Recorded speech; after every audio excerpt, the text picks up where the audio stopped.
Welcome to my YouTube channel.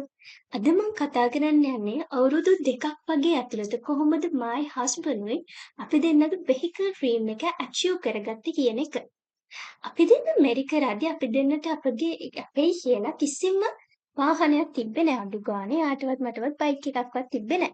ඉතින් මැරි කරලා මාස 6ක් යද්දී අපි දෙන්නට ලොකු උවමනාවක් වෙනවා අපි දෙන්නගේ කියලා බයික් එකක් ගන්න. රෝද දෙකක් ගන්න. ඒ ගත්ත බයික් එක තමයි මේ තියෙන්නේ. ඉතින් මේ බයික් එක ලක්ෂ 5ක් වුණා. ඉතින් අපි ලීස් එකකට ගියේ නෑ. අපි දෙන්න ගාව ලක්ෂ 2කමාරක් තිබ්බා. ඒ කියන්නේ මං හස්බන්ඩ්ගේ බර්ත්ඩේ එකට තමයි අපි බයික් එක ගමු කියලා කතා වුණේ. මං එයාගේ බර්ත්ඩේ එකට ලක්ෂයක් එකතු කරලා දුන්නා. ඊට පස්සේ හස්බන්ඩ් එකතු කරත් ලක්ෂ 1කමාරක් තිබ්බා. ඊට පස්සේ ලක්ෂ 2කමාරට අපි ගෝල්ඩ් ලෝන් එකකට ගිහිල්ලා අර ඕනට වැඩි ඉන්ට්‍රස්ට් එකක් ලීස් වලින් යන හින්දා ඒක මේ වළක්වගෙන ඔන්න මේ වෙහිකල් එකක් විදිහට ෆස්ට්ලි අපි මේ බයික් එක ගත්තා. මං හිතනවා මේ බයික් එක තමයි අපිට වාසනාව ගෙනාවේ. මොකද අපි එතනින් එහා ගත්ත හැම achievement එකකටම මූලිකත්වයේ උනේ අපි හැමතැනට එක්කන් ගියේ ගමන් පහසු කරේ මෙන්න මේ රෝද දෙක. ඊට පස්සේ අපි සල්ලි එකතු කරා අපේ රෝද 4ක් ගන්න. ඊළඟ අවුරුද්දේ 2025 අප්‍රේල් 18 හස්බන්ඩ්ගේ බර්ත්ඩේ එකට අපි මෙන්න මේ ස්ටාර්ලට් එක ගෙනාවා. ඔය ස්ටාර්ලට් එක ගත්නත් අතරතුර අපි දැක්ක ලංකාවේ අර රෙස්ට්‍රික්ෂන් අඩු වෙලා වාහන ඉම්පෝර්ට් කරන්න ගන්නවා.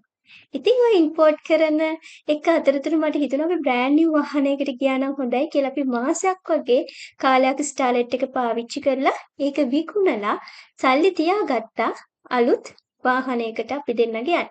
ඒ ගත්ත බ්‍රෑන්ඩ් නිව් වෙහිකල් එක තමයි මේ තියෙන්නේ. ඇත්තටම මේක Nissan Days S grade එකක්. මේක අපි ගත්තේ 0 mileage එකක් ආපු එකක්. එතකොට මේක අර full option new condition තමයි තියෙන වලට පේනවා ඇති. sheet cover වත් කඩලා තිබ්බේ නැහැ. ඉතින් ඒක තමයි මගේ ලොකුම dream එක මගේ ජීවිතේ තිබ්බ. ඉතින් ඒක මට මගේ අවුරුදු 27ක් වෙද්දී කියන්නේ හරියටම අපේ ඇනිවර්සරි එක වෙද්දී 2025 නොවැම්බර් 23 තමයි ඇනිවර්සරි එක තිබ්බේ. අපි ඒ වෙද්දි සල්ලි ක්ලියර් කරලා තිබ්බා. 25 තමයි මේ වාහනේ අපි අරගත්තේ. ඉතින් ඔය පළවෙනියට වාහනේට නැග්ග වෙලාව තමයි මේ මොමන්ට් එකේ තියෙන්නේ. ඉතින් ඒකම අපි වාහනේ පාරට දාද්දි ඔය තියෙන මුලින්ම අපේ අම්මට වාහනේ පෙන්නුව විදිහ. ඉතින් අම්මා ඒ වෙලාවේ ගොඩාක් සතුටු වුණා. මොකද අම්මට අපි කියලා තිබ්බේ නෑ වාහනයක් ගෙනාවේ කියලා. ඉතින් මේ වාහනේ එක්තරා විදිහක අපේ අම්මට අයිතියක් තියෙනවා. මොකද අම්මා හිටපු ගමන්ම අපි දෙන්නාව ගොඩාක් වෙලාවට මොටිවේෂන් කරා වාහනයක් ගන්න ඔයාලට පුළුවන් කියන එකෙන්. ඉතින් ඊට පස්සේ ඒ අතරතුර අපිව අර අදින කට්ටියත් හිටියේ. ඉතින් ජීවිතේ අපිට එහෙම කට්ටියත් හම්බෙනවනේ. ඔයාලට මේ දේ කරන්න බෑ. කොහොම දේවල් කරන්න කොහොමද? තාම ඔයාලා පොඩි ළමයි එහෙම කියලා. ඉතින් ඒ වුණාට අපේ අම්මා ගොඩාක් ළඟින් ඉඳගෙන මොටිවේෂන් කරා අපි දෙන්නව ගොඩාක්. ඊට පස්සේ ඔය වාහනේ පාරට දාපු වෙලාව තමයි මෙන්න මේ වීඩියෝ එකෙන් පේන්නේ මුල්ම වතාවට. ඉතින් එතකොට ඔය පාරේ එන ගමන් අපි දෙන්න ගොඩාක් ඩ්‍රීම් කරපු ඒ කට්ට කාපු දවස් මතක් කර ඔය පාරම අපි වැස්ස තෙමි අවුවේ ගිහිල්ලා ඕන තරම් ඇති. උදේ දවල් රෑ දෙකේම මහන්සිලා වැඩ කරලා ඇති. ඉතින් මහා ලොකු සල්ලිකාර පවුලේ ළමයි නෙමෙයි අපි. ඒ හින්දා අපි දෙන්නටම මේක ගොඩාක් ලොකු achievement එකක්. හේතුව සාමාන්‍යයෙන් ඕනම කෙනෙක්ගේ ජීවිතේ යකඩ හීනයක් කියන එක උඩින්ම තියෙනවා. ඒ වගේම අපි දෙන්නගෙත් එහෙමයි. ඉතින් ඔය මගේ බර්ත්ඩේ එකයි ඇනිවර්සරි එකයි දෙකම මර්ජ් කරලා තමයි ඔක ගත්තේ. ඉන්නම පොඩි gift එකක් විදිහට මේ මතක තියන්න ওই විදිහට පොඩි සෙලිබ්‍රේෂන් එකකුත් තිබ්බා. ඉතින් ඔයිට කලින් ඔයාලා දැක්ක මම පොඩි වීඩියෝ ක්ලිප් එකක් මෙන්න මේ බයික් එකක් රයිඩ් කරනවා.